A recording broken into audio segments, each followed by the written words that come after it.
Hello all, Shadwell here, ready to talk about the next film in my collection, The Crawlspace from 2006. It's the 6th film in the Decrepit Crypt of Nightmares collection, is directed by Chris Schwartz, and stars Chris Schwartz and Donovan Schwartz. You could just retitle this movie Crawlspace because it is the Chris Schwartz show. He didn't just star and direct the movie, he also wrote, produced, edited, lighted, did the music for, and basically did everything else behind the scenes for this movie. You could also retitle the movie Sawspace because it is heavily, blatantly inspired by Saw, as it's about a man that wakes up trapped in a crawlspace and is taunted by an enigmatic director to do certain tasks to win his freedom.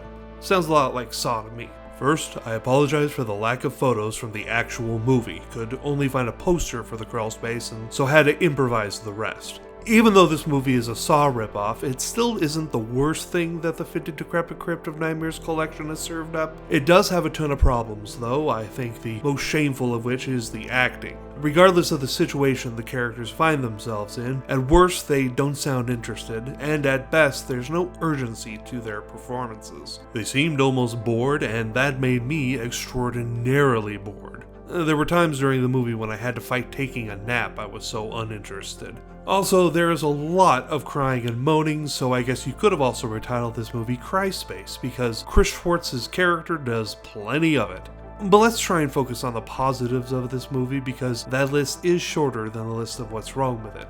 I like the unity of space in the movie, as it all pretty much takes place in a small crawl space under a house. Also, the lighting, filming, and sound are all done competently, but they aren't special by any means. Congrats, Chris, I guess, for being able to point a camera and a light source to capture your subject. You've done the bare minimum.